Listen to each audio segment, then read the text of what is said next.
Bom, gente, dando continuidade à nossa leitura, a gente vai agora para a segunda parte do livro. A gente vai agora para a segunda parte do livro.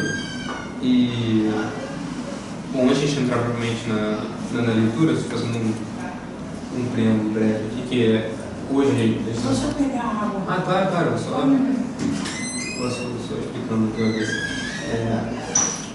A gente. Hoje é quarta-feira, a gente vai fazer também o último dia, também numa quarta-feira, né? Não mais numa segunda. E para evitar aquela complicação, né? Mas aquilo que a gente teve de ficar achando as passagens em cada edição, eu achei que seria mais interessante fazer leituras mais longas. Então eu vou ler parágrafos inteiros e sempre tentando começar no início do parágrafo mesmo, não mais em períodos no meio do parágrafo, assim, porque eu acho que fica mais fácil da gente se achar. E justamente por conta disso eu vou também fazer menos cortes, assim, né? Vou fazer um grande corte no meio, a gente vai ter eu também estou com esse roteiro aqui para eu saber quantos parágrafos eu pedi para vocês pularem. A gente vai ter um salto de 7 parágrafos, que é o maior salto que a gente vai ter, que são algumas páginas que a gente vai pular, mas de resto eu tentei sempre me ater a ler um parágrafo, o parágrafo seguinte ou 2 parágrafos depois, para a gente ficar mais facilmente mais próximos um do outro, né? Bom, acho que é isso que eu tinha a dizer. Não sei se eu espero ela voltar, para não saber. Vou esperar, né? Então é isso. Feitas as explicações, assim, né? Nenhuma mudança grande, mas só explicando por que eu vou ler mais desse hoje do que. Eu estou explicando aqui para evitar o que a gente teve no passado, de ficar se achando nos parágrafos.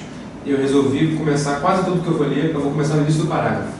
Para não ter esse podcast que a gente teve. Exatamente, quando estava no meio era mais difícil. Era mais difícil, Eu só vou ter um trecho que vai ser no meio, porque foi inevitável, e eu também eu contei os números de parágrafos que a gente vai ter que pular aqui. Então, é isso. Tá ótimo. Deixa eu achar o livro. Tudo bem.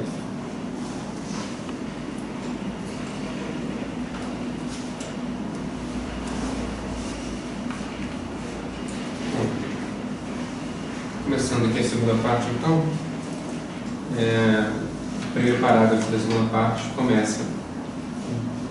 Uma noite, deitado de costas, no convés do meu vapor, ouvi vozes que se aproximavam.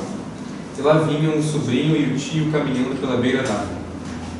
Voltei a apoiar a cabeça no braço e quase tornara a me perder no cochilo quando alguém disse, praticamente no meu ouvido: sou tão inofensivo quanto uma criancinha, mas não gosto que me ditem ordens. Sou o gerente, ou não sou? Recebi ordens de mandá-lo para lá. É inacreditável. Percebi que os dois estavam parados na margem, e bem perto da proa do vapor, logo abaixo da minha cabeça. Não me mexi, nem me ocorreu fazer qualquer movimento. Estava com sono. É mesmo desagradável, grunhiu o tio. Ele pediu que a administração o mandasse para lá, respondeu o outro, com a ideia de mostrar-me que é capaz. Isso é confirmado pelas instruções que eu recebi. Veja só a influência que esse homem deve ter. Não é de dar medo? Os dois concordaram que dava medo e em seguida fizeram várias afirmações bizarras. Chova ou faça sol, um homem, o conselho, pelo nariz. Fragmentos de frases absurdas que acabaram derrotando o meu cansaço, de maneira que já tinha quase recuperado a plenitude dos sentidos quando o tio disse: o clima pode dar conta dessa dificuldade por você. Ele está sozinho lá? Está, respondeu o gerente. Mandou o assistente dele descer do rio com um bilhete para mim nos seguintes termos: mande este pobre diabo para fora do país, e nem se deu o trabalho de me enviar um outro do mesmo calibre. Prefiro ficar sozinho do que contar com homens da espécie que o senhor dispõe. E isso mais de um ano atrás. Pode imaginar tamanho atrevimento? E de lá para cá, mais alguma coisa? Perguntou o outro, com voz rouca. Marfim, rebateu o sobrinho, aos montes, e da melhor qualidade. Montes, o que é muito incômodo, vindo dele. E junto com marfim, interrompeu o ronco surdo. O recibo. Foi a resposta disparada, por assim dizer, e depois o silêncio. Estavam falando de Curtis. Bom, a gente começa esse segundo capítulo, né, com o Marlowe voltando a contar uma história que é interessante que ele começa ambientando novamente, como se fosse realmente um novo episódio, um novo capítulo. Ele ambienta onde ele está uma noite no convés, deitado de costas, e esse primeiro capítulo já tem um nome que vai ser bastante presente, porque ele vai ser... Ele passa o livro inteiro, mas nesse capítulo ele é muito forte, que é o Kurtz. Mas é engraçado que o Kurtz, ele vem através de Marfim, né? Ele descobre que é o Kurtz, por alguma medida, pelo que a gente sabe aqui, ele está deitado e começa a ouvir uma conversa, e ele percebe, descobre que é o Kurtz porque eles estão falando Marfim, da quantidade de Marfim. Então, esse sujeito que se destaca completamente de toda a tripulação, de toda a empresa colonial, se destaca justamente pela quantidade de marfim que ele leva. Justamente o motivo de tudo, né, pelo que a gente vem falando, o motivo de toda essa empresa colonial é o marfim, e é justamente pelo marfim que Kurtz vai se destacar. Bom, eu gostaria de pedir para diminuir, porque eu estou no grande frio, eu vim aqui direto, por favor. Isso, assim, aqui. Você quer comentar isso ou você vai adiante agora? Se você está fazendo um comentário, pode fazer. Você quer que desligue o ar? Não, a gente pode ir, mas tem muito comentário sempre. Você prefere que desligue o ar ou não? Pode ser, porque esse outro está ligado. Está ligado. Então tá ótimo, obrigado. Senão eu vou ficar com dor de garganta. Perfeito. A gente vai adiante, então. Vamos pular 3 parágrafos. O parágrafo que, na minha edição, começa com: subir aquele rio era como viajar de volta aos primórdios da existência do mundo. Não sei como está aí, mas são 3 parágrafos depois desse último.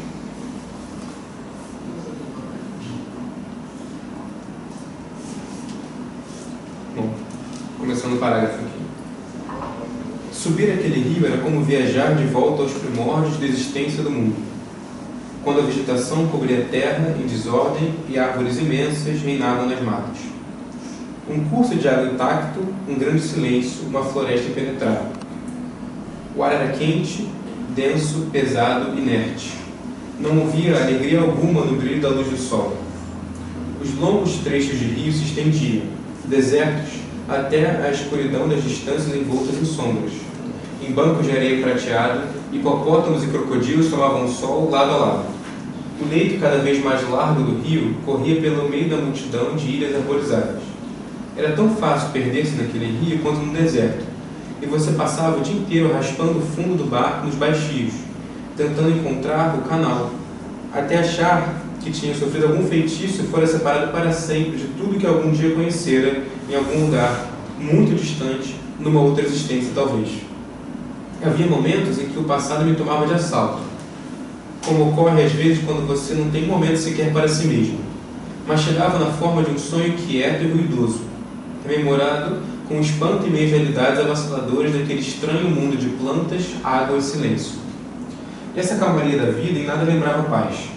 Era a calma de uma força impiedosa, pairando acima de uma intenção inescrutável. Ela nos contemplava com uma expressão de vingança.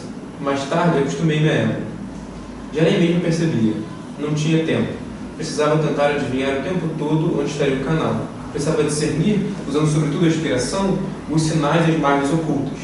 Concentrava a atenção nas pedras submersas. Aprendi a cerrar os dentes bem a tempo de impedir que meu coração saísse pela boca. Cada vez que, por sorte, passava raspando por algum maldito velho tronco submerso que teria rasgado o casco do velho vapor, afogando todos os peregrinos, e ainda precisava ficar alerta à procura de árvores caídas nas margens que pudéssemos cortar à noite para usar na fornalha do dia seguinte. Quando você precisa atentar para coisas desse tipo, os menores incidentes da superfície, a realidade, é isso que estou lhe dizendo, acaba desaparecendo. A verdade interior se esconde, felizmente. É interessante, né, que esse silêncio, esse ambiente de natureza não é um ambiente de calmaria, né? É um ambiente macabro, não é um ambiente de paz interior.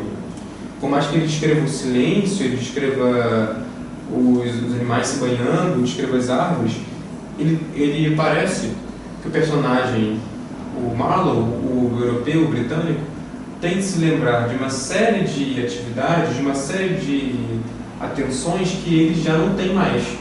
E ele parece, isso é interessante o que ele diz aqui, né? E você passava o dia inteiro raspando o fundo baixo dos baixos, tentando encontrar o canal. Essa parte é bem interessante, ó. Até achar que tinha sofrido algum feitiço e fora separado para tudo de sempre, para sempre de tudo aquilo que algum dia conhecera, em algum lugar muito distante de uma outra existência, talvez. Parece que o personagem, quando ele começa esse parágrafo, né, dizendo que as pessoas primórdios da Terra, e agora, quando ele faz esses comentários, parece que ele é transportado para um momento anterior, em que ele, britânico, já é um sujeito, entre aspas, civilizado, que não precisa lidar com essa tensão com a natureza. E esse momento com a natureza não é um momento de paz, é um momento de tensão, por ele estar em confronto com aquilo que ele já perdeu. Já perdeu a tensão com o rio, já perdeu a tensão com as árvores. Isso para ele é um momento de completa dificuldade, né? Ele perdeu todo esse tipo de percepção, né? Já não tem mais essa percepção. Ele vive em outra cidade, outra civilização, outra situação. Tanto que, novamente, o sol, né, que é uma imagem frequente, ele diz, né, não havia alegria alguma no brilho da luz do sol. Novamente, o sol, o calor, é um problema, né? O ambiente é um problema, o clima é um problema. Isso é interessante porque, conforme a gente for lendo aqui, a gente vai perceber que é sempre uma questão entre as personagens, como o próprio Marlowe, como o nosso narrador, né? Como o nosso narrador, que resistem ao ambiente, resistem ao sol, resistem ao calor, resistem às dificuldades, intempéries, e personagens que não resistem. Esse é o grande conflito que a gente está sempre lidando aqui. Bom, 2 parágrafos a seguir, né? Um parágrafo bem curto, de duas linhas, depois um parágrafo mais longo, bastante mais longo, e nosso parágrafo que nós lemos agora, que no meu caso começa com a Terra era irreconhecível.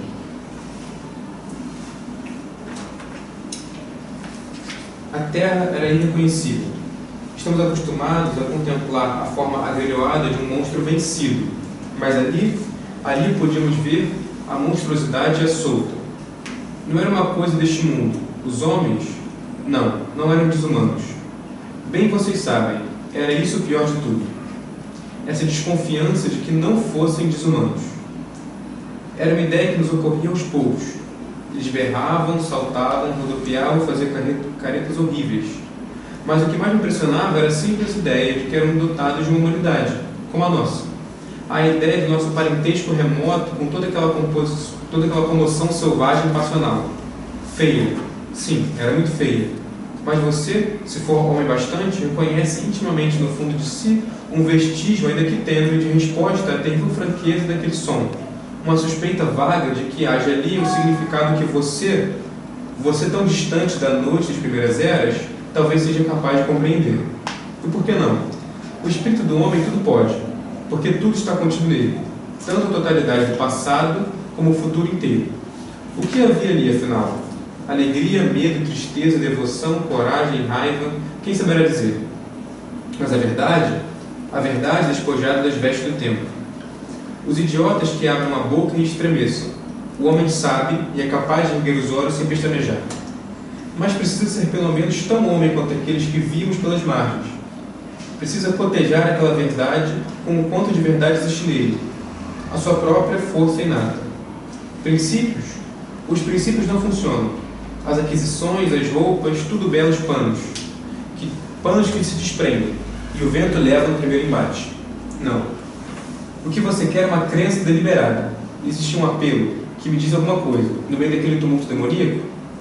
Pois muito bem, ele chega a mim, admito, mas também tem uma voz, e para o bem ou para o mal, minha palavra não pode ser silenciada. Um idiota, naturalmente, devido ao puro medo e aos bons sentimentos, estará sempre em segurança. Quem grunhiu? Vocês se perguntaram se por acaso não desci em terra para berrar e dançar um pouco? Bem, não desci. Os belos sentimentos, dizem vocês. Pois ao diabo com os belos sentimentos. O que eu não tive foi tempo. Precisava usar chumbo de solda e tiras rasgadas de cobertor de lã para tentar conter os vazamentos dos tubos de vapor. E o que estou lhes dizendo? Precisava cuidar do leme, contornar os troncos afundados e manter aquela lata velha flutuando por bem ou por mal. Havia suficiente verdade superficial nessas coisas para manter a salvo um homem mais sensato. Eu ainda precisava tomar conta do selvagem que fazia às vezes de foguista. Era um espécime evoluído. Sabia manter acesa uma cadeira vertical. Ficava logo abaixo de mim, e dou-lhes a minha palavra. Vê-lo trabalhar era tão edificante quanto assistir um cão andar nas patas traseiras, vestindo uma paródia de calças e um chapéu de plumas. Alguns meses de treinamento haviam bastado aquele excelente sujeito.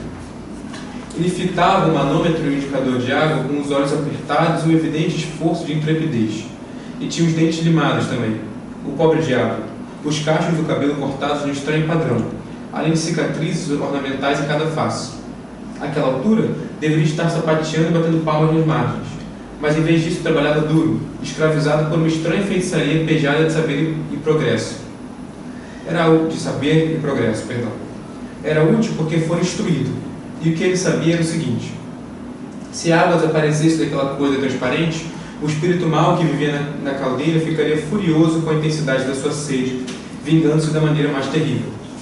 E por isso ele suava, alimentava o fogo e não parava de olhar com medo para aquele vidro, com um amuleto improvisado feito de trapos, amarrado ao braço, e um pedaço de osso polido, do tamanho de um relógio, enfiado horizontalmente no lábio inferior. Enquanto as margens cobertas de florestas desdobravam-se devagar na nossa frente. Tudo aquele tumulto ficava para trás. Mais quilômetros intermináveis de silêncio. E continuávamos avançando a custo na direção de Kurt. Mas os troncos afundados eram grossos. A água era rasa e traiçoeira. A caldeira parecia de fato possuída por um demônio mal intencionado, e assim nem o foguista e nem eu tínhamos tempo de contemplar os pensamentos mais inquietantes. Bom, esse parágrafo é bastante longo. E eu não achei. Não achou esse parágrafo? Eu estou aqui te ouvindo. Esse parágrafo, você lembra o último que a gente leu? Sim. Então, são 3 parágrafos depois do último. Qual a tua página? A minha página começa na 59, no meu caso. A gente leu aquele parágrafo, depois de um parágrafo bastante curto, o que a gente leu, tem 2 linhazinhas, depois um parágrafo maior, e é esse. Que começa com: a terra era irreconhecível. Essa terra eu não achei. Não tem terra, né? Não tem, deve ser outra tradução. Exatamente. Não achei. Mas enfim, não tem importância, eu vou te ouvindo. Não, mas você não conseguiu localizar esse parágrafo curtinho, tem 2 linhas, na minha edição tem 2 linhas, um parágrafo, depois um maior. Isso não? Por aí? 2 linhas. Aí depois tem um parágrafo grande. Perdão, esqueci a dor profunda. Né? Isso. Aí depois tem um parágrafo longo e o próximo. Aí esse é o próximo que a gente vai ler. A gente leu agora. Tá? Mas o próximo começa diferente. É cerca de 75 quilômetros abaixo do posto interior, encontramos um barranco de junco. Esse é o meu parágrafo seguinte. Uau, que estranho. Isso que eu não achei. Que estranho. Aí o outro parágrafo diz: havia já algum tempo que eu tinha uma vaga consciência. Não. Esse parágrafo, o parágrafo anterior é esse que você acabou de ler. A gente vai ler esse parágrafo agora, dos 100 quilômetros abaixo do posto. É o que a gente vai ler agora. Qual 100 quilômetros? Esse que eu li agora? Esse aqui. O anterior é esse, mas a gente vai ler esse agora. Cerca de 75 quilômetros abaixo do posto interior. Exato, esse a gente vai ler agora. Tá. A gente vai ler agora. Mas fazendo um comentário breve sobre esse que a gente acabou de ler, é impressionante, né? É impressionante que ele novamente, ele traz essa questão do medo dos nativos que sofrem tanto, que ele vê, sofrem de tudo que ele está vendo, que eles não sejam desumanos, né? Tem um medo que eles sejam humanos de verdade, tanto quanto ele, e eles ainda não conseguem novamente reconhecer uma humanidade igual nele. E ele se utiliza de uma coisa bastante interessante, que é que ele cria uma espécie de... Isso aí é uma coisa bastante interessante, porque ele supõe que o nativo, para lidar com a caldeira do vapor, né, do navio, que ele cria uma história. Né? O nativo cria uma história para lidar com aquilo. E que é interessante porque confirma uma certa percepção comum de que essas histórias são questões primitivas, né? esses mitos primitivos que toda sociedade tem. Né? Ele confirma isso na sua percepção, né? De que o nativo, para lidar com aquele vapor, com aquele pedaço, aquela ferramenta, com aquela tecnologia, a saída dele é justamente inventar uma história que tem um diabo ali para que ele tenha que lutar. Né? Mas vamos ler agora esse parágrafo do A maneira de lidar com o desconhecido. Exato, Que é exatamente o que está acontecendo aqui no livro. Ele está entrando num território totalmente desconhecido. Né? Sim. Sim. Então, acho que esse título aqui tem tudo a ver com isso, Coração das Trevas. Quer dizer, está entrando no coração das trevas, no lugar desconhecido. Sim. E eu vejo nisso dois tipos de abordagem. Uma abordagem individual mesmo, que a gente faz no sentido até da psicanálise mesmo. Não sei a época que foi exatamente da última vez que eu perguntei, até, porque parece que foi até antes de Freud que ele escreveu isso. Ele escreve no final do século XIX, né? Então, Ele escreve? No final do século XIX, na virada do século XIX. Pois é, porque, por exemplo, os Sonhos, o livro do Freud, que vai tratar exatamente do inconsciente, ele é publicado em 1900. Um ano depois do livro. Quer dizer, foi depois. E ele está descrevendo aqui todo um percurso para o inconsciente. A gente fica vendo, do ponto de vista individual, isso é muito claro. Todo esse contato com a natureza e tal, que ele descreve, os índios lá, os negros, os indígenas, né, vamos dizer assim, os povos originados. Ele está descrevendo, é a mesma sensação que você tem quando se entra numa análise, que você vai entrando no seu processo inconsciente, vai abandonando a noção de realidade, vai se distanciando e achando que você vai perder até a realidade. Que ele fala aqui com muita clareza. Mas também eu vejo um outro lado do Conrad, que teve vários autores comentando o Conrad, que falava que ele tinha uma intenção, ao escrever esse livro, de valorizar os ingleses, né? No sentido assim, de levar a civilização aos povos que não tinham, essa coisa toda. E que ele queria valorizar, porque ele era muito grato aos ingleses, tanto que ele aprendeu a língua de uma maneira fluente e tal. Mas é interessante porque desde o início parece que ele está querendo mostrar o defeito dos ingleses, dessa colonização que ele usa do belga lá, do Leopoldo, mas que ele está falando dos colonizadores. Né? Então, parece que ele tem uma intenção que depois esses outros que comentaram essa obra dele, dizem que ele não tinha essa intenção, tanto que quando ele chegou ao conhecimento de quem era o Kurtz, ele fica muito constrangido. Porque ele não gostava de mentir, ele dizia isso muito, e ele tinha que contar a realidade da colonização.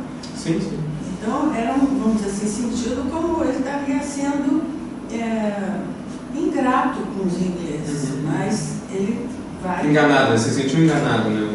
Exatamente. Agora, aqui não, quando você vai lendo e analisando ponto por ponto, ele começa a descrever toda a maldade, todo o horror, né? A diferença do povo, a vontade de ser superior, a vontade de controlar. Então, eu acho que é um percurso, né, esse Coração das Trevas. Você vai entrando nesse processo de conhecimento da maldade, né, da coisa dura e difícil do povo e da pessoa, quando você faz uma análise, quando você pensa nas duas coisas inconscientes. Né? Você vai conhecendo nessa viagem o processo mal, né, destrutivo. Claro.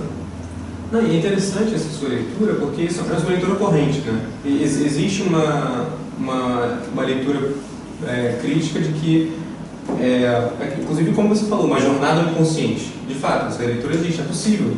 Porque, se a gente for pensar, isso é uma coisa maravilhosa, eu acho, em literatura, porque a literatura ela é capaz de expor certos aspectos que a gente não gostaria que fosse exposto, né? Porque, ainda mais aqui, porque aqui o nosso narrador está contando uma história que aconteceu com ele, né?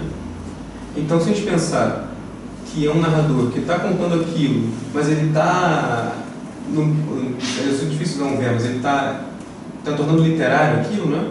À medida que ele tem que usar um adjetivo, que tem que descrever uma impressão que ele tem, ou uma situação que ele não pode simplesmente contar como ela é de fato, mas sim de uma forma literária, você expõe o inconsciente, você expõe a sua subjetividade ali. Quando ele não consegue, ou quando ele, muitas vezes que a gente lê, a gente vai ler novamente, quando ele faz pausas no que ele está contando para perguntar, vocês conseguem entender o que eu quero dizer? Assim, sabe? Que é o fato de que ele parece que ele lida com uma realidade com a qual ele narra, mas ao mesmo tempo essa realidade está infestada pela percepção dele. Mas eu ouvi uma discussão muito interessante a respeito disso numa tese de doutorado de uma canadense. Ela estava apresentando essa tese, acho que em Londres, e o tema era exatamente esse: como se conta uma história. Ela começava, inclusive, falando essa pergunta e ela termina com essa pergunta. E como se conta uma história, então, ela divide em duas partes. Uma, você está contando a realidade. Então, isso é um documento, vamos dizer. Sim. Está documentado. É um acesso à história. Ou como se conta uma história como ficção, quer dizer, como criação do autor que está escrevendo. Sim. E essa era a dificuldade com relação a esse livro do Conrad, porque isso ele estaria documentando ou ele estava inventando uma história.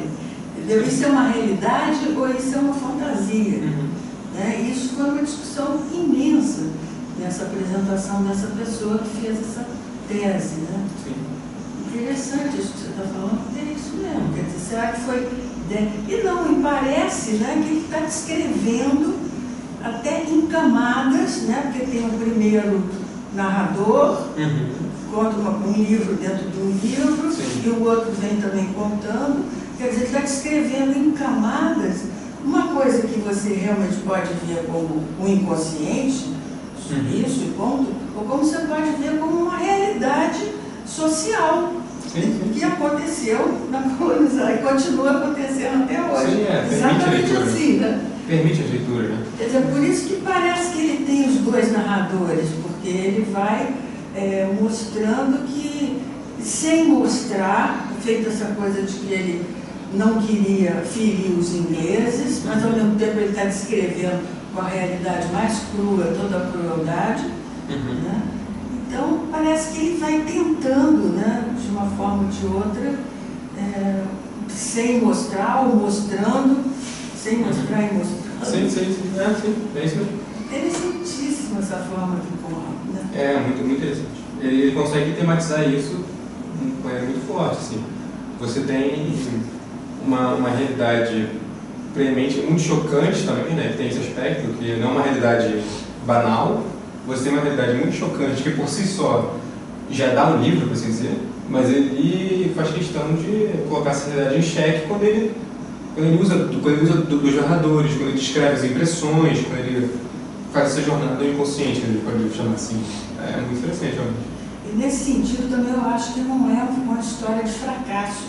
Entende? Porque eu acho que é uma história de vitória, onde ele consegue mostrar uma realidade duríssima, verdadeira. De dois lados, quer dizer, do inconsciente das pessoas individualmente e do social. Eu acho que ele é uma história... É possível a leitura. Não, certamente tem margem para esse pensamento.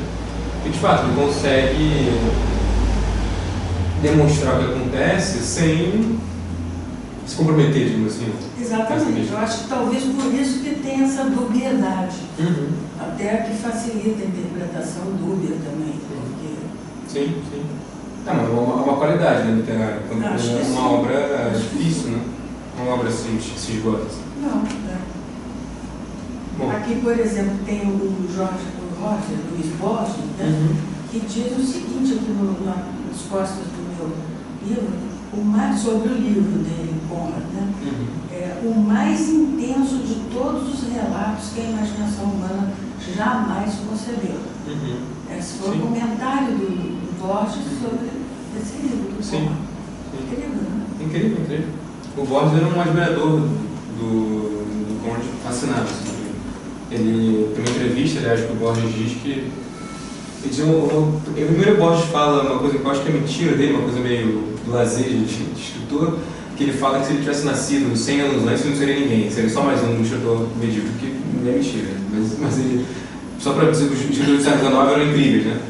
Mas não é mentira dele, eu acho que não acreditava nisso não. E depois em seguida ele diz isso, que o Conrad era um dos grandes ídolos dele, um escritor que ele descobriu um pouco mais velho, assim, que realmente é uma coisa comum, que lendo, o Conrad é um autor que não é muito, ele é um autor que descoberto jovem, descoberto depois pelos autores. Alguns autores brasileiros também falam que descobriram o Conrad velho. O João Baldo Ribeiro era o admirador do Conrad, falou que só foi descobrir o Conrad com 40 anos de idade, quase.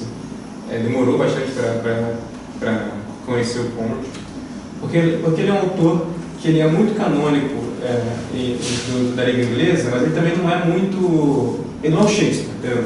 Ele é um autor central, mas ele não é o Shakespeare, ele não é o Dickens, ele tem uma prateleira baixa, assim, em termos de... Não em termos de qualidade, mas em termos de popularidade. Bom, mas vamos voltando aqui, senão a gente não termina aqui. Bom, o parágrafo logo seguinte é esse. Menos de 100 km abaixo do posto do interior, chegamos a uma cabana de junco ao lado de um mastro torto e melancólico, ostentando os frangalhos irreconhecíveis do que fora algum tipo de bandeira e uma pilha de lenha bem arrumada. Uma visão surpreendente. Subimos a margem e em cima da pilha de lenha encontramos uma tábua com alguma coisa desbotada escrita a lápis. Decifrada, a mensagem dizia: lenha para vocês. Depressa, aproxime-se com cautela. Havia uma assinatura, mas era legível. No Kurtz, um nome bem mais comprido. Depressa. O quê? Rio acima? Aproxime-se com cautela. Não era como chegarmos ali, mas o aviso não podia dizer respeito àquele lugar, onde ele só podia ser lido depois de nos aproximarmos. Havia algo errado mais acima. Mas o que e quanto? Eis a questão. Comentamos em tom amargo a estupidez daquele estilo telegráfico. A mata em volta não dizia nada e tampouco nos deixava estar muito longe. Uma cortina rasgada de sarja vermelha pendia na entrada da cabana e adejava tristemente diante de nossos olhos. A habitação estava desmontada, mas dava para ver que um branco vivera ali havia pouco tempo. Restava uma mesa grosseira, uma prancha apoiada em 2 pilares, uma pilha de coisas inúteis jazia num canto escuro e, junto à porta, encontrei um livro. Perdera as capas e as páginas tinham sido folheadas até chegar a um estado de amolecimento extremamente sujo, mas a lombada fora amorosamente recosturada com linha branca de algodão que ainda parecia limpa. Era um achado extraordinário. Seu título era Investigação sobre algumas questões de navegação marítima, escrito por um homem chamado Chaucer, ou Towson, um nome assim, capitão da marinha mercante Sua Majestade. Parecia uma leitura de extrema aridez, com diagramas ilustrativos e repulsivas tabelas de números, e aquele exemplar tinha 60 anos de idade. Manipulei essa incrível antiguidade com o maior carinho possível, temendo que se desmanchasse nas minhas mãos. Nas suas páginas, Chaucer discutia com a maior seriedade qual seria a força necessária para arrebentar as correntes ou o cordão dos navios e outros assuntos do mesmo calibre. Não era um livro muito fascinante, mas à primeira vista percebia-se ali uma determinação, uma preocupação honesta com a maneira certa de se fazer o trabalho, que dava aquelas humildes páginas concebidas tantos anos antes um brilho mais que apenas profissional. O simples velho marujo, com suas lições sobre correntes e polias, fez-me esquecer a selva e os peregrinos, dando-me a deliciosa sensação de ter me deparado com uma coisa inconfundivelmente real. Que um tal livro se encontrasse ali já era um prodígio, e ainda mais espantosas eram as anotações feitas a lápis em suas margens, e claramente relacionadas ao texto. Não acreditei no que vi. Estava em código. Sim, parecia um código. Imaginem só, um homem levar consigo um livro dessa ordem para aquelas paragens esquecidas, estudá-lo e tomar notas, ainda por cima em código. Era um mistério extraordinário. Bom, interessante que a gente está falando agora sobre essa questão de realidade e ficção. Primeiro ele tem esse relato aqui que parece uma coisa quase bem fictícia, né? Um livro com código anotado. E se a gente está falando sobre a realidade, sobre esse relato real, Por qual motivo o narrador ia parar a história para fazer uma digressão dessa, né? Encontrou um livro na cabana que aparentemente tem pouca relevância para o que vai acontecer de fato. Tem pouca relevância para a aventura dele, por assim dizer, né? E talvez isso justifique o motivo do Conrad não ser um autor tão popular da literatura de aventura como os outros, né? Esse tipo de coisa acontece, né? Ele faz uma digressão para mencionar um livro de um autor que não sabe o nome, né? Mas o que vocês acham desse desvio, dessa digressão? Vocês acham que acrescenta para esse caráter, assim, não vou dizer consciente, mas esse caráter pouco apegado à realidade do narrador? Vocês acham que isso é possível? Essa leitura é possível? Eu prefiro ver o que vem depois. É mais seguro, né? Mas tudo bem. Vejamos o que vem depois. Porque algum sentido deve ter, o autor sempre tem. Sim, Mas sim. qual é o sentido que ele quer dar? Bom, a gente vai pular um pouquinho. Porque, de fato, essa parte do livro é uma digressão que vai ser retomada um pouco depois na narrativa, mas parece que ele faz uma coisa aqui que é comum alguns autores fazerem, assim. Alguns autores, existe um costume literário, porque como a literatura não é cinema, então você não tem uma câmera que mostra a realidade, existe um costume literário bastante interessante que alguns autores eles anotam coisas irrelevantes na narrativa para dar uma certa realidade àquele mundo, para dizer assim, esse mundo não existe só por causa dessa história, ele existe de verdade. Então tem isso aqui que não quer dizer nada para a história, mas que comprova que esse mundo existe. Isso em literatura contemporânea é muito comum, né? Em literatura contemporânea tem muitos autores que fazem romances longuíssimos, cheios de notas de rodapé, anotando personagem viu tal coisa que não tem a menor relevância para a narrativa, ou que tem alguns episódios que parecem pouco fazer sentido para a narrativa, né? Mas justamente para complexificar aquele mundo, deixar o mundo mais complexo, mais crível, você acreditar que aquele mundo pode existir, né? Bom, a gente vai pular agora 4 parágrafos, tem alguns parágrafos do tamanho médio, né? São 4 parágrafos. Isso, 4 parágrafos depois, esse 4º parágrafo já pular é um parágrafo longo, né? Bem longo. E logo depois a gente tem um parágrafo que começa na minha tradução com fui até a proa e dei ordem para que cortassem a corrente. Não sei como está aí. Mas você... É assim mesmo? O meu é diferente, Não. Da tradução. Mas conseguiu achar... Consegui. Perfeito. Fui para frente, dei ordens para que a Perfeito. corrente fosse puxada. Isso. Fui até a proa e dei ordem para que encurtassem a corrente, de modo a estarmos prontos para levantar âncora e dar partida em caso de necessidade. Será que vão atacar? Sussurrou uma voz assustada. Vamos ser trucidados desse nevoeiro, murmurou outro. Os rostos se contraíam de tensão, as mãos tremiam um pouco, os olhos se esqueciam de piscar. Era curioso avaliar o contraste entre as expressões dos brancos e dos negros da nossa tripulação, tão estrangeiros quanto nós naquela parte do rio, embora suas casas só ficassem a 1.300 quilômetros dali. Os brancos, evidentemente muito descompostos, exibiam além de uma expressão de choque doloroso diante do traje de tamanha desordem. Os outros tinham uma expressão alerta, naturalmente interessada, mas seus rostos se mostravam essencialmente tranquilos, menos dos poucos, um ou dois, que sorriam enquanto puxavam a corrente. Alguns deles trocaram frases curtas e guturais que pareceram esclarecer satisfatoriamente a questão. O chefe do grupo, um negro jovem de peito largo, envergando panos franjados de um tom muito escuro de azul, com narinas ferozes e o cabelo artisticamente arranjado em cachos brilhosos, postou-se ao meu lado. Disse eu, em favor da boa camaradagem. Pego eles, retrucou o chefe, arregalando os olhos injetados por um segundo e exibindo um clarão de dentes afiados. Pego eles, dá para nós. Para vocês, hein? Perguntei. E o que vocês iriam fazer com eles? Comer, respondeu ele concisamente. E apoiando o cotovelo na murada, pôs-se a contemplar o nevoeiro com uma atitude digna e profundamente pensativa. E eu, sem dúvida, teria ficado devidamente horrorizado caso não tivesse me ocorrido que ele e seus camaradas deviam estar com muita fome. Uma fome que só podia vir crescendo ao longo do último mês. haviam sido contratados, isso é importante, essa palavra, contratados por 6 meses. E não acho que nenhum deles tivesse uma noção muito clara do tempo.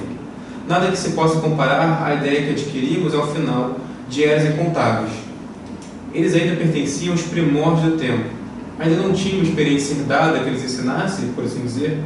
E claro, contanto que houvesse um papel coberto de palavras de acordo com os ditames de uma ou outra lei grotesca criada rio abaixo. Não passara pela cabeça de ninguém preocupar-se com o que eles comeriam. Outra denúncia, né, que ele faz aqui, porque ele usa o termo contratar. E é interessante porque essa denúncia que não se deixa, ele não se deixa ser pego na denúncia, né? Porque ele diz, eles foram contratados, né?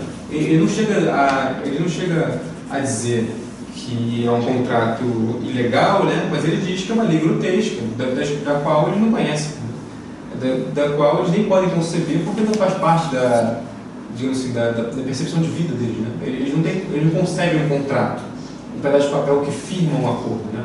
É uma coisa rigorosamente ocidental e que está muito além do que eles percebem. Curioso que ele fala os brancos e os outros. Os brancos e os outros, né? Justamente. Os brancos e os outros.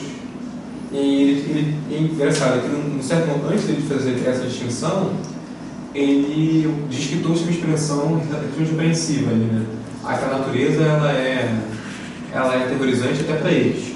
Mas os brancos são descompostos, um choque doloroso, e os outros, né, os negros, ainda que alerta, eles estão tranquilos, eles estão interessados naquilo, né? Porque está muito mais próximo, né? E esse balanço entre os descompostos, mas que se firmam no contrato, né? O contrato firma a relação deles. Mas os outros, que não têm a firmeza do contrato, estão tranquilos com a situação, né? É engraçado a contradição. Você crê num contrato, um pedaço de papel, mas quando a realidade está na sua frente, você está completamente descomposto. Os outros que compreendem o que é o papel, se estão à frente da realidade, estão tranquilos, serenos em relação a tudo. Interessante essa questão. Mas, novamente, ele adensa a questão do ambiente inóspito, né? O ambiente é tão inóspito que, por mais que eles lidem com sua tranquilidade, eles têm que ficar alertas, eles têm de ter atenção. Porque até para eles que são nativos ali, não é uma coisa tranquila. Vai adensando essa percepção. Agora a gente vai fazer um maior salto que a gente vai fazer, e depois a gente vai ler vários parágrafos que são um seguido do outro. Então é importante que todo mundo esteja junto nisso, né? No caso aqui, eu vou pular 7 parágrafos aqui para mim. Nós vamos para a página, no meu caso. Só para acrescentar. Claro, pode falar. Uma coisa que eu estava pensando nisso que você estava falando agora, e depende do objetivo, né, de cada um que olha essa coisa desconhecida. Sim. Então, ele diz aqui claramente que ele quer comer.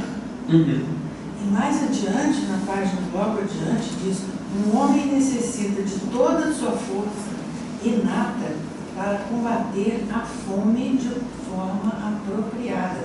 Então, a gente fica imaginando os negros ou os indígenas ou o que for com a nossa cabeça. E a cabeça deles, de certa forma, é extremamente desenvolvida para outros objetivos. Sim, exatamente. E a gente não alcança, e a gente acha que eles são. Sim. Não, e a gente tem, as nossas impressões, por que a gente lê aqui, são as impressões do narrador britânico, né? Então a gente está frequentemente tentando lidar com isso, com a percepção de um britânico sobre aquilo, não a realidade imediata, digamos assim, né? Aqui também ele continua nessa frase, né, que o homem necessita de toda a força para combater a fome de uma forma apropriada, e é realmente mais fácil enfrentar a desgraça, a desonra e a perdição da própria alma do que a fome permanente. Sim. Quer dizer, é uma outra realidade que a gente não... Ele aqui, por exemplo, está mostrando... Eles não estavam avaliando naqueles que estavam acompanhando a viagem com eles, né? Sim. Não, e aquilo que a gente está falando sobre a relação do contrato com a realidade, né? É justamente isso. A preocupação não são com as abstrações da honra, de nada disso. Isso é o premente, o concreto agora, sabe, da fome no momento. Exatamente. Não é preocupação com a abstração, com imaterial, assim, ó. Bom, a gente vai fazer um salto grande agora, que no meu caso, a gente vai sair da página 66, né, que foi o que a gente leu agora, para 74. Mas, se quisermos contar os parágrafos, a gente vai pular 7 parágrafos, se quiserem contar. O que a gente vai ler agora começa com rompemos lentamente os ramos que pendiam sobre o leito do rio. Assim que começa o meu parágrafo. Então, 74, com a minha edição. São algumas páginas depois, realmente. Como é que é o que começa? Rompemos lentamente entre os ramos que pendiam sobre o leito do rio. O turbilhão de galhos, partidos e folhas voando. Que aqui o meu parágrafo diz: abrimos caminho lentamente através do mato suspenso sobre as águas, em meio a um turbilhão de galhos partidos e folhas voando. Acho que pode ser. Acho que esse é o 7º parágrafo. Pode ser, se eu quero Em meio a um tumulto de galhos partidos e folhas sim, espalhadas. Acho que é sim, pode verdade. ser. Exatamente. Posso pegar essa? Claro. Obrigado. Acho que é de forma bem diferente, mas a minha ideia. Eu disse que às vezes a gente não acha. Uhum. Mas é isso mesmo, gente. Agora vai ser mais tranquilo, que a gente vai ler sempre uma coisa logo depois da outra, então. Esse era o salto mais longo que a gente tinha. Vamos lá. Rompemos lentamente entre os ramos que pendiam sobre o leito do rio, abrindo caminho em meio a um tumulto de galhos partidos e folhas espalhadas. A fuzilaria que vinha de baixo parou de repente, como imaginei que ocorreria assim que as armas se descarregassem. Recuei de repelão a cabeça diante de um zunido reluzente que atravessou a casa do Leme, entrando por uma janela e saindo pela outra. Olhando ali no timoneiro louco que sacudia o fuzil e berrava para a margem, vi formas vagas de homens que corriam curvados para a frente, saltando e deslizando, distintos, incompletos e evanescentes. Uma coisa grande apareceu no ar diante da janela. O fuzil caiu na água e o homem deu um passo rápido para trás, olhando para mim por cima do ombro com uma expressão extraordinária, profunda e familiar, e caiu nos meus pés. Ao lado da sua cabeça bateu 2 vezes na roda do leme, e a ponta do que parecia uma longa vara de bambu rolou barulhenta pelo chão, derrubando o banquinho. Parecia que, depois de arrancar aquela coisa de alguma margem, ele perdera o equilíbrio com o esforço de puxá-lo. A fumaça rala se dispersa. Tínhamos ultrapassado o tronco enterrado e, olhando para frente, pude ver que dali a mais ou menos 100 metros eu teria espaço para me afastar da margem. Uma sensação de calor e umidade nos meus pés era tamanha que precisei olhar para baixo. O homem rolara até ficar estendido de costas e olhava diretamente para mim. Suas duras mãos agarravam aquela vara. Era o cabo de uma lança que, atirado ou enfiada através da abertura, atingiram no flanco, logo abaixo das costelas. A lâmina penetrara toda e não podia ser vista de fora. Depois de ter aberto um corte horrendo, meus sapatos estavam encharcados. Havia uma poça de sangue muito parada, cintilando num tom escuro de vermelho bem debaixo do timão. Os olhos do homem brilhavam com um luxo impressionante. A fuzilaria recomeçou.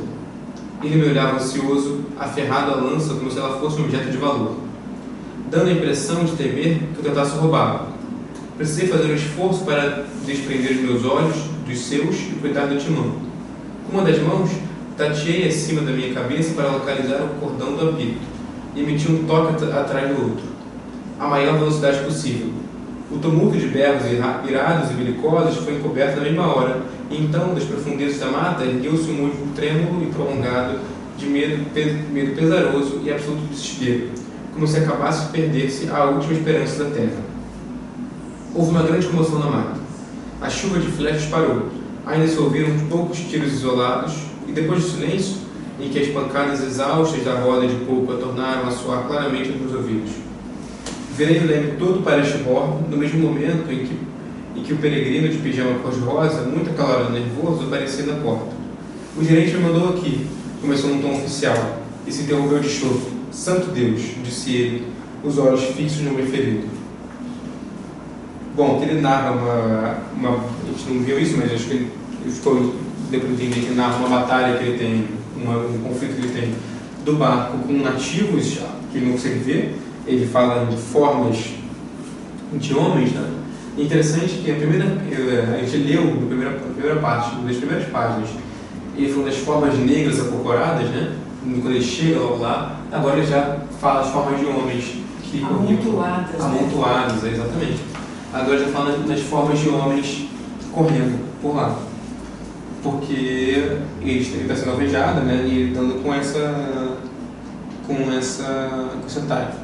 Esse capítulo, esse parágrafo é muito interessante quando a gente colocar ele logo em diálogo, como a gente vai ler agora em seguida, porque, bom, vocês vão ver, o parágrafo em seguida tem um diálogo muito interessante com esse aqui que a gente viu agora.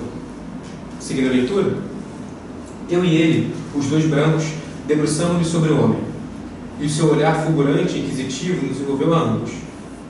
E lhes digo que ele parecia prestes a nos perguntar alguma coisa numa língua compreensível, mas morreu sem emitir um som, sem mover um membro, sem contrair um músculo.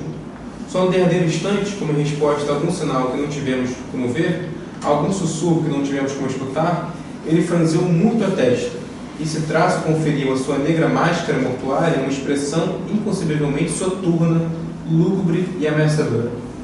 O luxo dos olhos inquisidores desbotou depressa, deixando apenas um olhar vidrado e vazio. Você sabe pilotar? Perguntei ansioso ao gerente, e ele exibiu um ar muito hesitante. Mas agarrei o seu braço e ele entendeu na mesma hora que eu queria que ele pilotasse o barco, soubesse ou não. Para lhe dizer a verdade, eu senti uma necessidade mórbida de trocar as meias e sapatos. Ele está morto, murmurou o sujeito, imensamente impressionado. Sem a menor dúvida, disse eu, puxando como louco os cordões de sapatos. E, aliás, imagino que o Sr. Curtis também esteja morto a esta altura. A descrição que ele faz do sujeito morto é incrível, né? Quando ele diz: conferiu a sua negra máscara mortuária uma expressão inconcebivelmente soturna, lúgubre e ameaçadora. É inconcebível a expressão dele, né? O último traço, o último momento de vida, em que é o momento em que você, digamos assim, está no ápice da sua subjetividade, né? Quando sua vida está indo embora, você está desesperado, é o momento em que ele não consegue conceber a humanidade ali. Ele certamente sente a morte do homem, ele sente humanamente a morte dele, né? Mas ele não consegue descrever como uma honra, digamos assim. Né? É inconcebível, é uma máscara negra, é um som. Como eu quero deixar a parte aqui. Ele diz que ele parecia prestes a perguntar alguma coisa numa língua compreensível. A língua que ele fala é incompreensível, a sua expressão é incompreensível. Né? Ele está para além da capacidade de percepção dele. Mas ele sente, né? Isso que é interessante.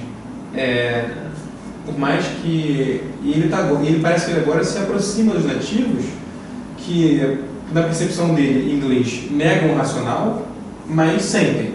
Eles não entendem o contrato, mas eles dançam, sapateiam, pisoteiam. E ele não entende uma língua, não entende a expressão, mas sente a morte ali, né? Parece que ele se aproxima dos nativos nessa situação. Parece que passo a passo ele vai melhorando o contato, né? O discernimento, vamos dizer assim. Apesar de estar entrando num mundo desconhecido, escuro. Sim, sim. Eles chamam de trevas, né? Exatamente. Esse parágrafo eu acho muito interessante, eu acho belíssimo. Ele sintetiza muito do que a gente viu até agora, né? Que é um sujeito que chega, que é a melhor do contato, é uma boa expressão.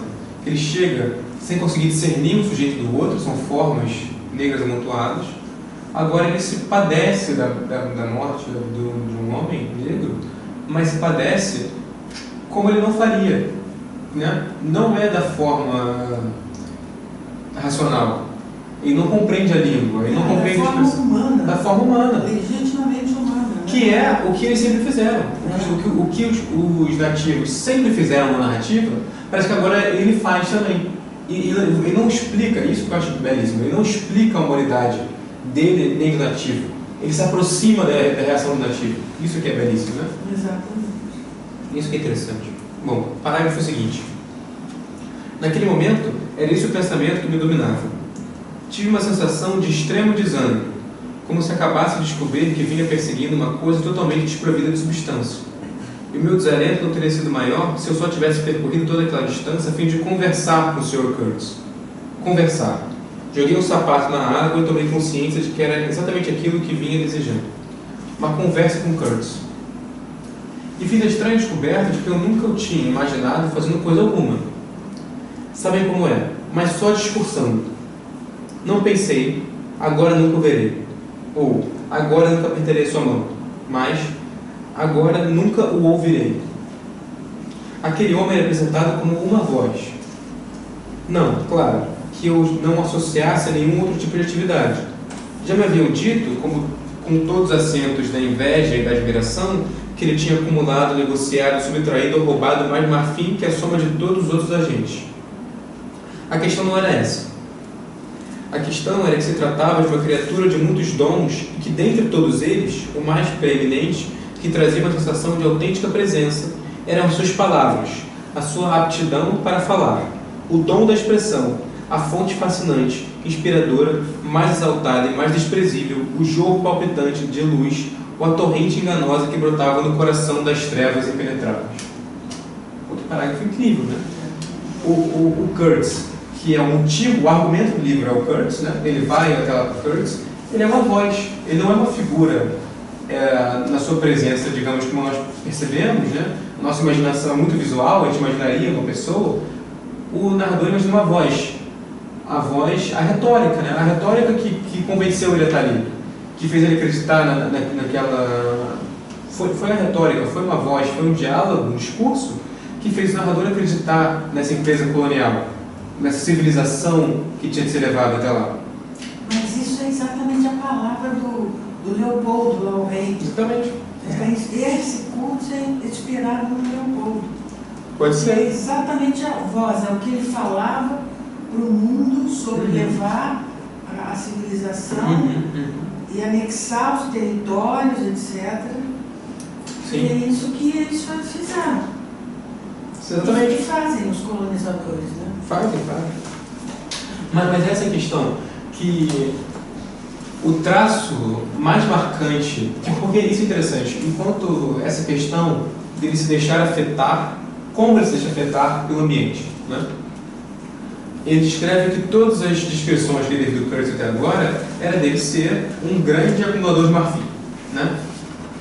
E todos que eles encontravam, seja com inveja, seja com admiração, marcavam isso. Ele, contudo, marca o poder da voz dele, da retórica, porque é o que ele se confronta diariamente. O confronto dele é entre o que ele havia ouvido e lido sobre a empresa colonial na Bélgica, sobre levar a civilização, e o que ele vê.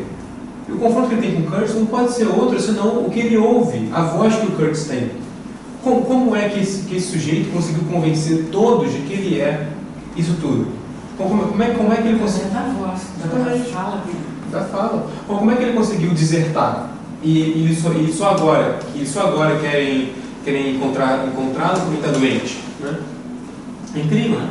É incrível como não poderia ser outra a reflexão dele, senão pela voz. Inclusive, quando ele vai morrendo, tem uma coisa de ficar só a voz. Isso, e a última coisa que ele perde é a voz. A gente vai isso futuramente. Inclusive, tem uma coisa muito interessante que eu estou lembrando, e ele fala exatamente isso, que com esse discurso de civilizar os povos primitivos e de conseguir o dinheiro, as riquezas, que qualquer um consegue.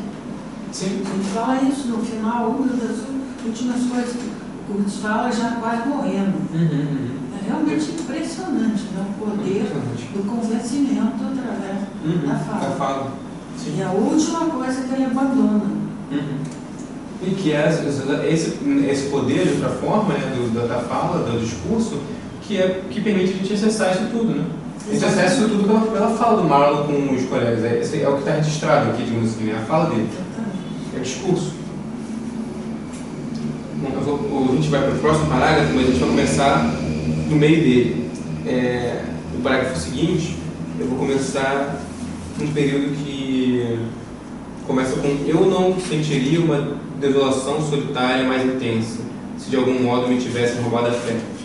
Algumas páginas depois desse começo desse parágrafo seguinte. É mais adiante então. Não, é no próximo parágrafo, só que algumas linhas abaixo. Não vou começar no início, não. Tá. Eu não sentiria uma desolação solitária mais intensa se de algum modo me tivesse roubado a fé ou tivesse perdido meu rumo na vida.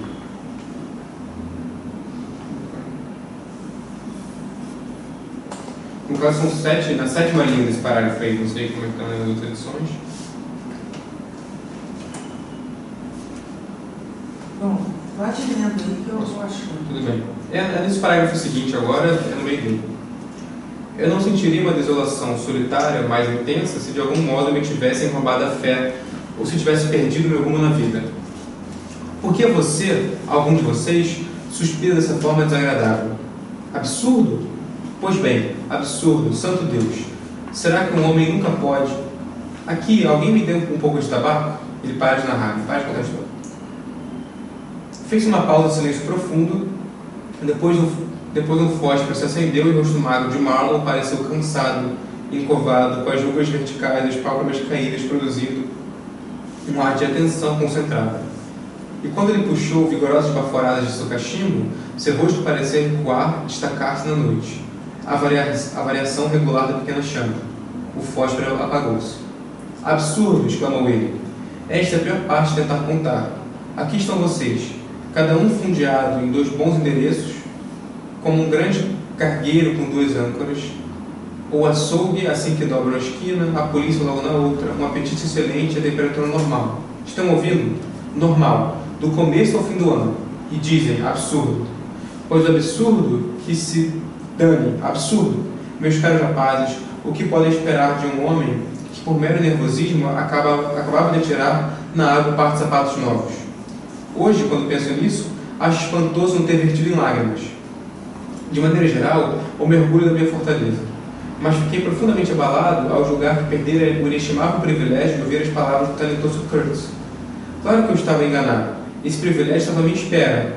Ah, sim, ouvi mais que o suficiente. E de fato eu tinha razão. Uma voz. Ele era pouco mais que uma voz. E falou comigo. Ele, ela, aquela voz, outras vozes, todos eles eram tão pouco mais que vozes, e a própria memória desse tempo permanece à minha volta, impalpável, com uma vibração quase extinta de um imenso palavrório, tolo, atroz, sórdido, selvagem ou simplesmente mau, sem qualquer tipo de sentido. Vozes, e até mesmo a própria moça, agora. Ficou calado por um longo tempo. Nessa passagem agora, o Marlon para de narrar, né? Ele tem essa dificuldade, sim. Ele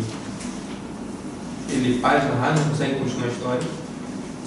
E eu vou comentar pouco essa passagem que eu vou ler agora, é uma passagem bem longa. Um pouco dela aqui. Esse próximo parágrafo que eu vou ler muito longo, eu vou ler ele inteiro, então. Seguindo aqui a leitura. No final, exorcizei o parágrafo seguinte, né? No final, exorcizei o fantasma dos seus talentos com uma mentira. Começou ele de repente. Moça? O quê? Falei de uma moça? Ah, mas ela está fora disso, completamente. Elas, as mulheres, quero dizer, estão fora disso. Deviam ser mantidas fora disso. Precisamos ajudá-las a permanecer nesse lindo mundo onde vivem, ou o nosso ficará pior. A ela precisava ser mantida fora disso. Vocês deviam ter ouvido o corpo insepulto do Sr. Kurt dizendo, a minha prometida. Teriam percebido na mesma hora a que ponto ela estava fora de tudo isso. E o majestoso osso frontal do Sr. Kurt. Dizem que o cabelo às vezes continua a crescer depois da morte, mas esse indivíduo era de uma calvície impressionante.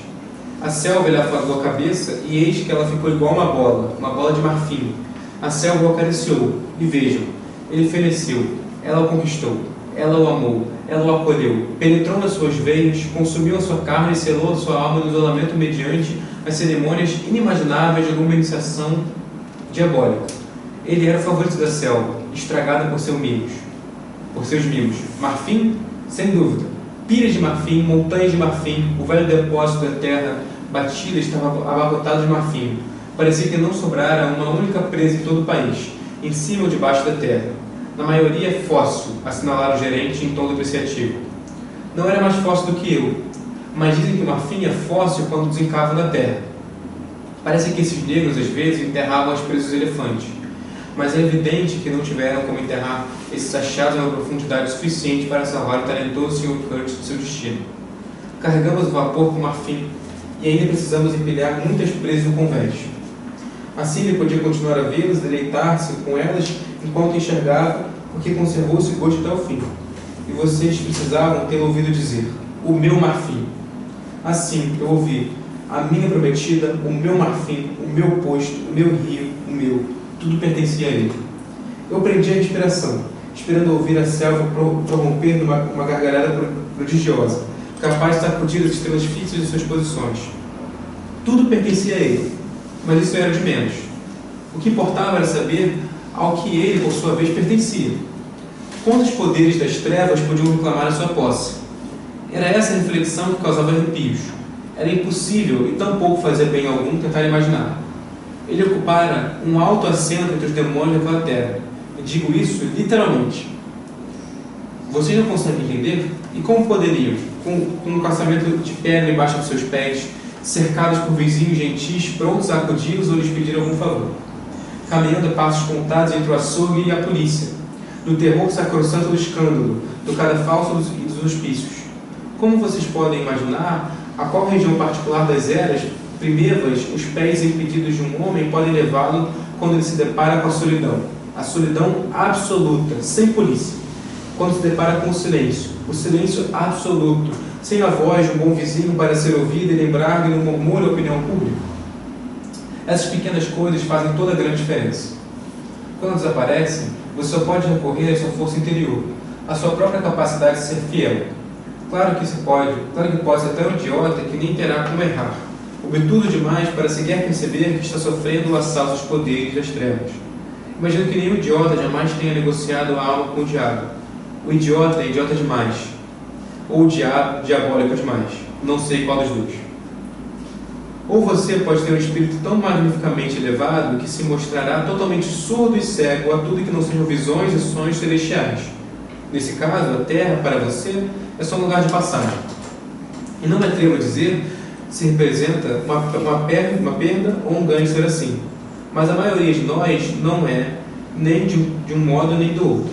A Terra, para nós, é um lugar onde vivemos, onde precisamos nos habituar às visões, aos sons e aos cheiros também. Por Júpiter, aspirar o fedor do hipopótamo morto, por assim dizer, sem nos contaminar. E aí não vem que a força de vocês intervém. A fé na sua capacidade de cavar buracos discretos para neles enterrar as coisas. O seu poder de devoção, não a si mesmo, mas a um trabalho obscuro e exaustivo. E isso não é pouco difícil. Vejam bem, não estou tentando desculpar nem mesmo explicar. Só estou tentando prestar contas em nome do Sr. Kurtz. Da sombra do Sr. Kurtz. Esse espectro viciado vindo do fundo do lugar nenhum, me algum, com suas espantosas confidências, antes de desaparecer por completo. Isso porque comigo podia falar inglês. O Kurtz original foi parcialmente educado na Inglaterra. E como ele próprio teve a gentileza de dizer, suas simpatias estavam no lugar certo. Sua mãe era meio inglesa, seu pai era meio francês. Toda a Europa contribuíra para a criação de Kurtz. E com o tempo fiquei sabendo que, muito adequadamente, a Sociedade Internacional para a Supressão dos Costumes Selvagens lhe confiara a preparação de um relatório para sua futura orientação. E ele escreveu o relatório.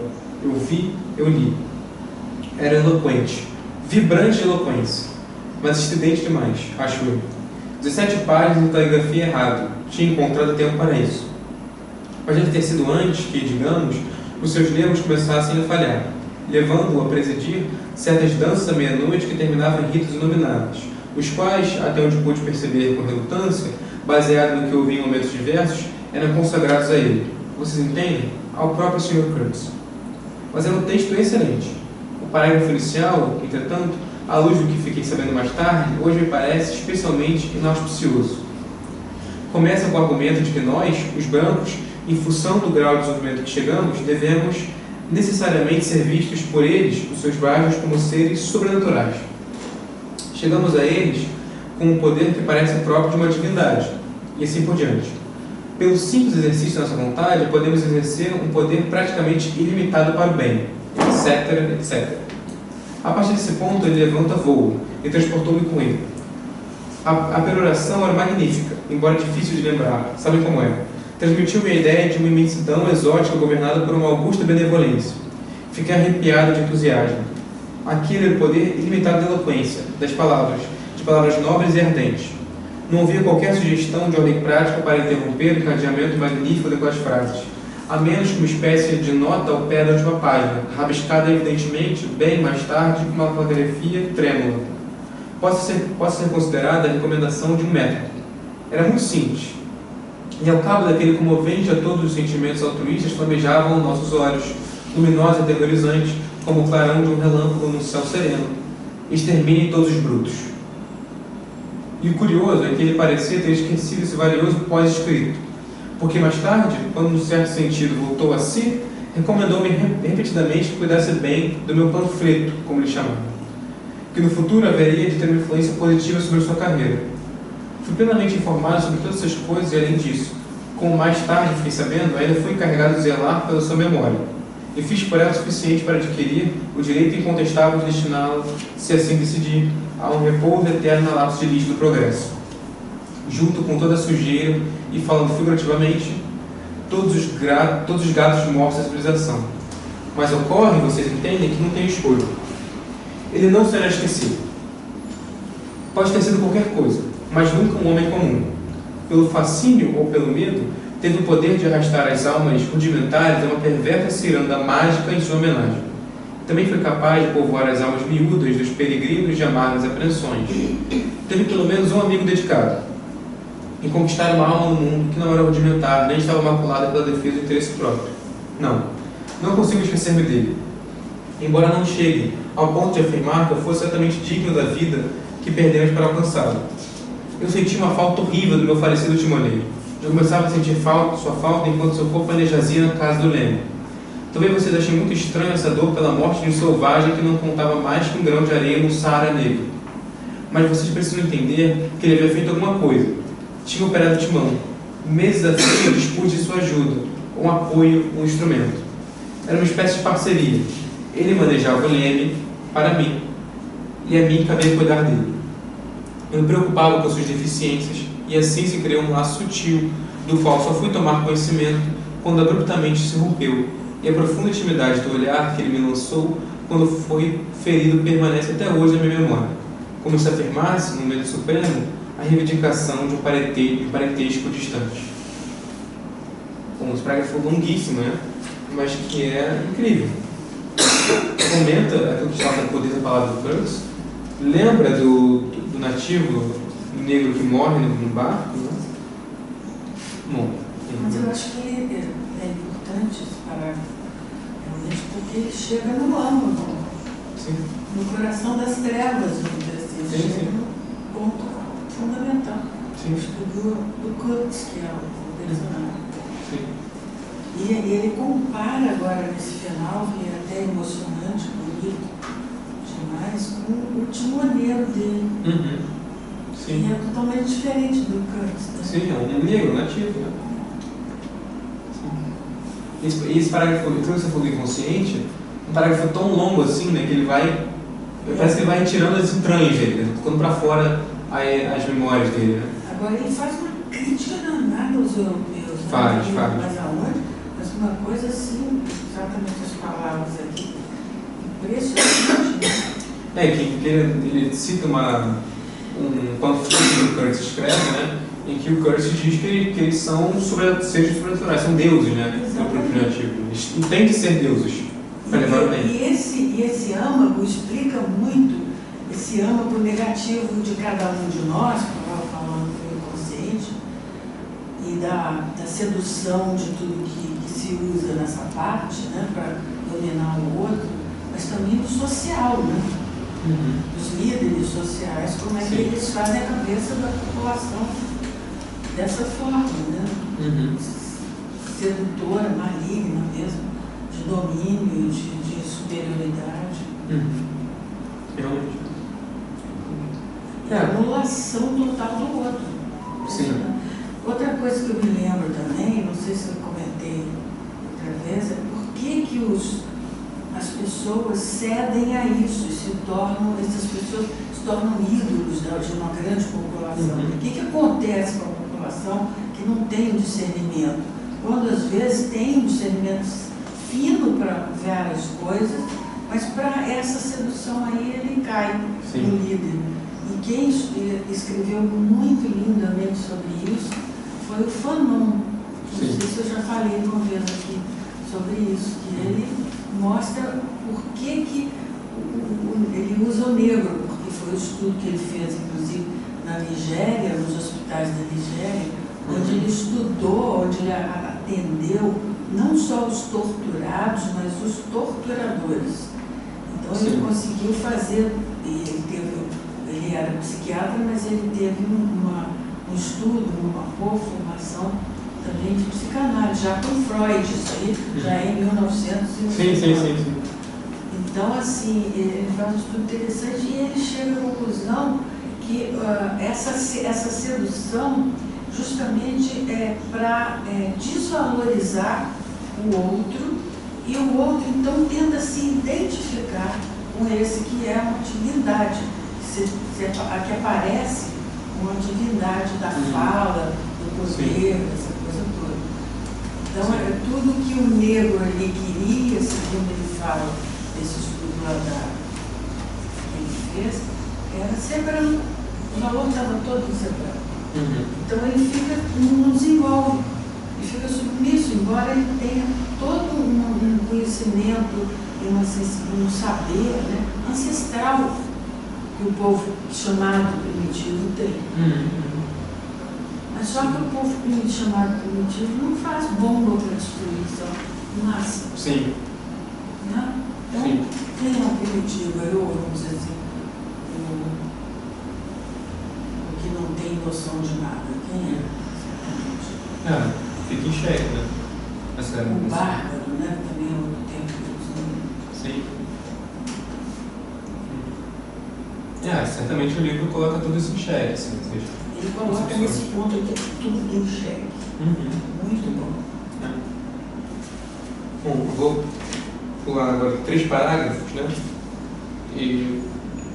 Porque esse parágrafo que a gente vai ler agora são 3, a gente vai pular 3 e vamos ler esse 4º em seguida, que começa com: através do binóculo percebeu uma encosta com árvores esparsas. Que ele chega, quando ele vai chegar ao encontro do Curtis, ele vai terminar essa parte aqui chegando aonde o Curtis estava. Através do binóculo percebeu uma encosta com árvores esparsas e totalmente limpa de mato baixo. Uma construção comprida e em mau estado no topo do morro, por ser visto semi-enterrado no meio da relva alta. Buracos imensos no telhado eram claramente visíveis de longe, muitos negros, a selva e as árvores se construíam ao fundo. Não havia paliçada ou cerca de qualquer tipo, mas aparentemente tinha existido, porque perto da casa meia dúzia de esteios finos permaneciam cravados em fila, aproximadamente da mesma altura, com extremidade superior ornamentada por bolas esculpidas. As réguas, ou o que quer antes houvesse entre elas, tinham desaparecido, e é claro que a floresta cercava tudo. A margem do rio estava desimpedida, e junto à água havia um homem branco, envergando o chapéu, que parecia uma roda de carroça, a nos chamar com um gesto insistente do braço inteiro, esquadrinhando a orla da floresta do rio acima e rio abaixo. Tive quase certeza de perceber movimentos, formas humanas deslizando aqui e ali. Avancei prudentemente até um pouco além do ponto. Depois parei as máquinas e deixei o barco ser trazido de volta pela correnteza. O homem da máquina começou a gritar, dizendo que eu encostasse. Logo, fomos atacados, gritou o gerente. Eu sei, tudo bem, gritou uma resposta ao outro, com o ar mais satisfeito do mundo. Podem ver, está tudo em ordem, ainda bem que chegaram. Então ele é recebido por alguém, e parece que ele chega uma espécie de fortaleza, né, num lugar assim, que parece ser uma civilização em ruínas já, que é muito significativo, né? Se a gente está falando justamente sobre isso, sobre como o livro tematiza também a civilização europeia e o primitivo, né? Onde ele chega é um lugar que parece civilizado, uma construção civilizada, branca, mas em ruína, acabada, destruída. Né? Bom, agora para a gente fazer a nossa leitura final, vamos ler o último parágrafo desse capítulo, que justamente volta ao livro que nós nos falamos, né? O que esse livro significa. Eu entreguei o livro de Townsend, cheguei a achar que o jovem me daria um beijo, mas ele se conteve. Um único livro que me restava eu achei que tinha perdido, disse ele, olhando extasiado para o livro. Tantos acidentes acontecem com quem viaja sozinho, sabe? Às vezes canoas viram e às vezes você precisa ir embora tão depressa quanto as pessoas se enfurecem. Folheou as páginas. Você tomou notas em russo? Perguntei. Ele assentiu a cabeça. Pensei que tivessem escritos em código, observei. Ele riu e depois ficou sério. Tive muitos problemas para manter essas pessoas à distância, disse. Queriam matá-lo? Perguntei. Ah não, exclamou ele, e calou-se. Por que eles atacaram? Continuei. Ele hesitou e depois disse com ar envergonhado. Não querem que ele vá embora. É mesmo? Perguntei curioso. Ele assentiu com um gesto carregado de mistério e sabedoria. Vou lhe dizer, exclamou. Esse homem ampliou meu espírito e me abriu muitos braços, olhando para mim com seus pequenos olhos azuis perfeitamente redondos. Esse homem que abriu o espírito, que abriu seus espíritos do horizonte, é evidentemente o Curse, com quem a gente vai encontrar no próximo parágrafo, na próxima fala. Porque essa tribo onde ele morava, em relação àquele negócio do lago, né? Ele organiza um lugar. Não queria que ele saísse, né? Sim. Defendendo o Curse, né? Justamente a figura divina que ele defendia, que ele deveria ser. Isso a gente briga.